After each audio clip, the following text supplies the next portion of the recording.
Chapter 51 अंतिम अध्याय। उस सुबह सूर्योदय के समय कैटफा ने देखा कि हवा धीमी हो गई है। दक्षिण की ओर वह कैरोलिन की हथेलियां देख सकती थी और मुश्किल से उफनती लहरों के पार वह मूंगे पर लहरों का गीत सुन सकती थी। कनक चट्टान स्टाबोर्ड की ओर फूट रही थी, जो उसे ज्वार की स्थिति बता रही थी। ज्वार गिर रहा था। बाढ़ से निपटने में कई घंटे लग गए, इसलिए डिक को जगाने के बजाय, जो अभी भी गहरी नींद में था, वो पानी पर सीगल और हवा के झोंकों को देखती रही, सुनती रही, सपने देखती रही। अतीत में बहुत दूर उसका मन फ्रिगेट पक्षी की तरह उड़ रहा था। उसका नाम भी ऐसा ही था, अथक, लंबी दूरी तय करते हुए। उसने फिर से उस चट्टान को देखा जहां वह बचपन में भटकती थी। वह अंतहीन धूप से जगमगाता मूंगा मार्ग, समुद्र का मलबा और सीपियां और हमेशा उड़ते हुए सीगल, वे समुद्र तट जहां वह भूतों की तरह अछूत बच्चों के साथ एक भूत बच्चे की तरह खेलती थी। विशाल सूर्यास्त, अशांत भोर रातें जब बड़े सांप की कुंडली के नीचे उसने चट्टान पर मछली पकड़ने वालों की मिसालों को देखा था, और वह रात जब दरांती के चांद के नीचे समुद्र ने उसे प्यार और आत्मा की तलाश में ले लिया था और बहा ले गया था। एक सीगल ने नाव को तेज आवाज में सलामी दी और डिक, नींद में करवट बदलते हुए, जाग उठा। उसने अपने हाथ फैलाए और फिर उन्हें कैटफा के चारों ओर लपेट लिया, और उसने दक्षिण की ओर देखा, जहां लहरों के हर उठने पर विशाल अटॉल की हथेलियां दिखाई दे रही थीं, जिनकी दर्पण जैसी चमक आसमान को फीका कर रही थी। फिर लंगर खींचकर और उत्तर से पश्चिम की ओर बहने वाली हल्की हवा की दिशा में पाल स्थापित करके काटाफा ने जहाज को पूर्व की ओर मोड़ दिया, जबकि डिक ने उसे बीकर से भोजन और पानी दिया, जबकि खुद शायद ही कुछ खाया हो। उसकी आंखें स्टाबोर्ड की ओर दूर के तट पर टिकी थीं, अंतहीन तट जहां सीगल और ताड़ के पेड़ों के अलावा कुछ भी नहीं दिख रहा था। जब एक बड़ा ब्रेकर प्रवाल पर टूटा तो झाग की धारें निकल रही थीं। ये सब विशाल लैगून की चकाचौंध से जगमगाती हवा के खिलाफ दिखाई दे रहा था। और अब चट्टान के मोड़ का अनुसरण करते हुए कैटफा ने आगे की ओर इशारा किया, जहां ब्रेक के उत्तरी घाट से बहुत दूर पूरा समुद्र नाच रहा था।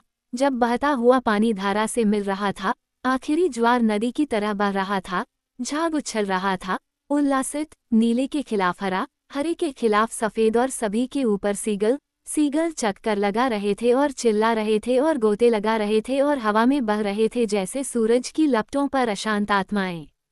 कैटफा अभी भी पूर्व की ओर बढ़ रही थी, जैसे कि कैरोलिन को पीछे छोड़ना चाहती हो, और तब तक चलती रही जब तक कि विशाल समुद्र ने खुद को दक्षिण की ओर प्रकट नहीं कर दिया और ब्रेक पर उथल पुथल शांत नहीं हो गई और तेल की कमी दूर हो गई। उन जल के ज्ञान में गहराई से वह अब धारा के खिलाफ दक्षिण पश्चिम की ओर बढ़ रही थी। फिर आखिरकार नाव को मोड़ते हुए वह सीधे पश्चिम की ओर बढ़ गई। हवा तेज हो गई थी और उत्तर से पूर्व की ओर मुड़ गई थी, मानो उनकी मदद करने के लिए। फिर भी जब तक कि उनके सामने दरार के घाट साफ दिखाई देने लगे, तब तक आधी बाढ़ आ चुकी थी। पानी अंदर आ रहा था और मूंगे को हिला रहा था, बाहरी तट पर उछल रहा था और हवा को अपने धुएं और गीत से भर रहा था। बड़ी मछलियां उनके साथ बढ़ रही थीं, अल्बाकोर घुमावदार तलवारों की तरह उछल रहे थे। ब्रीम, गैराफिश, सभी बाढ़ की शक्तिशाली नदी की चपेट में थे। और अब नीला और चमकता हुआ लैगून, जहां दुनिया के बेड़े ठहर सकते थे, ने अपनी शक्तिशाली भुजाएं फैला दी। लहरों की गर्जना, गड़गड़ाहट और फुहार ने उनका अभिवादन किया, और फिर सीगल के तूफान के नीचे समुद्र की फुहार, गड़गड़ाहट और प्रचंडता एक सपने की तरह गुजर गई, और उनके सामने शांत जल के पार सफेद समुद्र तट था, जहां से उतामातु ने भोर और बेड़े की वापसी देखी थी, जो अब कभी वापस नहीं आ सकता था। समुद्र तट पर भीड़ थी। यह आधी बाढ़ थी, और शार्क ने महान देवता नानावा को दी जाने वाली आखिरी भेंट को छीन लिया था।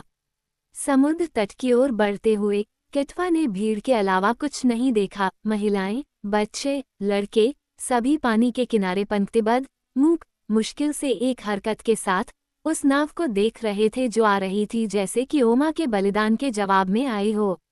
उनमें से एक ले हुआन भी था, और जब वह दूसरों की तरह आश्चर्यचकित और मूक होकर देख रही थी, तो तेजी से आती हुई नाव ने उसके मन में दूर से एक दृश्य को उभारा। वर्षों पहले के स्पेनिश जहाज की नाव, वह जहाज जो काटाफा को लेकर आया था और जिसकी लकड़ियां 10 फैदम गहराई में डूबी हुई थीं, जो लगातार बढ़ते मूंगे से ढकी हुई थीं। उसने नाव में नानावा का उत्तर देखा, वह दुष्ट देवता जो उसके साथ आखिरी चाल चलने वाला था, क्योंकि जैसे ही नाव का अगला भाग रेत पर टकराया और मानो देवता ने अचानक पर्दा हटा दिया हो, उसने कटफा को देखा। आह, भविष्यवाणी की भावना उसे उन बहुत सालों पहले से ही नहीं मिली थी जब उसने उतामातो को बच्चे को नष्ट करने के लिए कहा था। उसने उसमें मारे गए पापलगी का बदला लेने का एजेंट देखा था। कटफा, जिसने तायोफा को उसकी मौत के घाट उतारा था और स्रू, लामिनाई और कैरोलिन के सभी लोगों को। कटफा, जिसने आधे राष्ट्र को नष्ट करके उसे फिर से बनाया था। कटफा, जो वापस लौटने के लिए गायब हो गई थी, एक खूबसूरत महिला जो समुद्र से उगने वाले एक सितारे की तरह थी। उसने और कुछ नहीं देखा, न तो ताउरी, जो लड़की के पास रेत पर खड़ी थी, न ही वे लोग, जो समुद्र तट पर चीखने की आवाज के साथ वापस आ गए थे। कटाफा, वह मृतकों में से वापस आ गई है, कटफा। उसने न तो नाव देखी जिसे लैगून की लहरें रेत पर धकेल रही थीं, न ही लैगून, न ही उसके पार का आकाश। एक जानवर की तरह वह आत्मा जो हमेशा उसके साथ रहती थी, फूल कर उसे जकड़ लेती थी और उसे हिलाती थी और बोलती थी, ऐसे शब्द बोलती थी जो अजीब और अज्ञात थे, जैसे कि उसने मानवीय भाषा को शैतानों की भाषा के लिए एक तरफ फेंक दिया हो। फिर, मानो वह महान हाथ जिसने उसका उपयोग किया था, उसे कुचल कर गिरा रहा था, वह गिर गई, और उसके साथ नानावा की शक्ति भी हमेशा के लिए चली गई। सूर्य अस्त होने वाला था, और शाम के प्रकाश में नान उटा के घर के पास बने अपने स्तंभ पर खड़ा था, जो कभी कैरोलिन का राजा था, और घर में धुंधले रूप से दिखाई दे रहे थे ताउरी के छोटे जहाज, बहुत पहले के खिलौने, अब समुद्री शक्ति के प्रतीक, जिसका वह स्पष्ट रूप से सपना देखता था जब वह सूर्यास्त में काटाफा के साथ चट्टान पर खड़ा था और खाली डोंगी घरों की पंक्ति का सामना कर रहा था। कल ही वह ले हुआन के शव के पास पश्त के साथ सशस्त्र खड़ा था, जबकि लोगों ने काटाफा के शब्दों को सुनकर उसे अपना सरदार घोषित कर दिया था। तथापि आज शाम तक वह डोंगी घरों का दौरा कर चुका था और उसने मछुआरे लड़कों को दक्षिणी समुद्र तट पर भेजा था कि वे अयोमा, फालिया और तफुता को बुला लाएं, जो 3 बूढ़े व्यक्ति थे, जो युद्ध के लिए बहुत बूढ़े थे, लेकिन वे सभी डोंगी बनाने वाले थे, और उनके पास महान युद्ध डोंगियों के निर्माण का रहस्य छिपा था। डिक के लिए, जो महिलाओं, बच्चों और लड़कों के सामने थोड़ी उठाकर खड़ा था, जिन्होंने बच्चों, महिलाओं और लड़कों की निश्चित प्रवृत्ति के साथ उसे अपना शासक देखा था, एक दृष्टि आई थी, ईश्वर द्वारा भेजी गई, उस दुनिया की जो उस दुनिया से परे थी जिसे वह जानता था।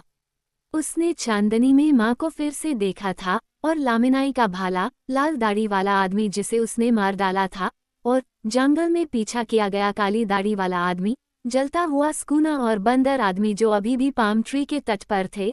और जब उसने कटाफा, महिलाओं और असहाय बच्चों, युद्ध की उम्र की ओर बढ़ रहे लेकिन अभी भी अपरिपक्व लड़कों को देखा, तो उसे महान ज्ञान हुआ, जैसा कि भेड़िए का सामना करने वाले शुरुआती पुरुषों को हुआ था, कि ताकत अधिकार है, और अधिकार के बिना प्यार एक मजाक है, कि अवास्तविकता पर आधारित सपने सपने हैं। वे डोंगी घरों से मुड़े और चट्टान के किनारे आ गए। यहाँ, बाहरी समुद्र तट पर, गांव उनसे बहुत पीछे था, वे आराम करने के लिए बैठ गए। पाम ट्री छोड़ने के बाद ये पहली बार था जब उन्होंने खुद को अकेला पाया था। पिछली रात भर गांव उनके चारों ओर गूंजता रहा, कोरल के किनारे अलाव जल रहे थे और दक्षिणी समुद्र तट से अलाव की आवाजें आ रही थीं, शंखों की आवाजें आ रही थीं, जबकि बड़े बड़े सितारे देख रहे थे और लहरें उसी तरह गरज रही थीं जैसे उतामातो के सत्ता में आने पर, उतामारू, उसके पिता और कैरोलिन के राजाओं की पूरी वंशावली के आने पर गरज रही थीं, जो सुदूर अतीत तक फैली हुई थीं, लेकिन कभी समुद्र की आवाज से आगे नहीं।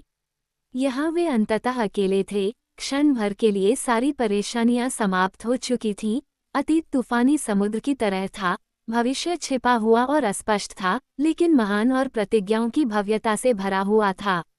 एक पल के लिए दोनों में से कोई भी नहीं बोला, उनकी आंखें लहरों के छींटे और बाढ़ वाले समुद्र के ऊपर उड़ते हुए सीगल का पीछा कर रही थीं। फिर जब वे एक दूसरे की ओर मुड़े, और जब उसने उसे कंधों से पकड़ा, तो कटवा को पहली बार पूरी तरह से शक्ति से लदे हुए मनुष्य की महिमा का ज्ञान हुआ, विजयी, शक्तिशाली, राजसी और प्रभावशाली व्यक्ति। क्योंकि पिछले कुछ घंटों में ताउरी एक भावुक लड़के से बदलकर एक ऐसे आदमी में बदल गया था जो मनुष्यों का शासक बनने के लिए उपयुक्त था। एक क्षण के लिए उसे अपने से दूर रखते हुए, अपना सिर कोबरा के सिर की तरह पीछे खींचकर, उसने उसे अपनी आंखों से देखा।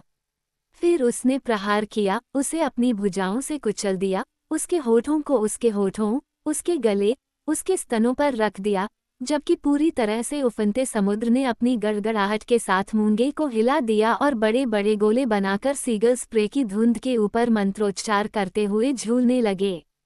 जैसे ही समुद्र क्षितिज को छू रहा था, बाहर जाने वाली लहरों पर अपना सोना बरसा रहा था, किटफा ने अपने प्रेमी से मुंह मोड़ा और अपनी आंखों से समुद्र को साफ किया। उसने उत्तरी क्षितिज से बहुत ऊपर कुछ तैरता हुआ देखा, जो बादल नहीं था, जो जमीन नहीं थी, जो समुद्र नहीं था। एक द्वीप का भूत, अकेला और भ्रामक, उस भूमि की तरह जहां लेस्ट्रेंज ने अपने सपने में अपने गायब बच्चों से मुलाकात की थी। ताड़ का पेड़, मृग तृष्णा द्वारा सभी सांसारिक चीजों से बहुत ऊपर उठा हुआ। अंत।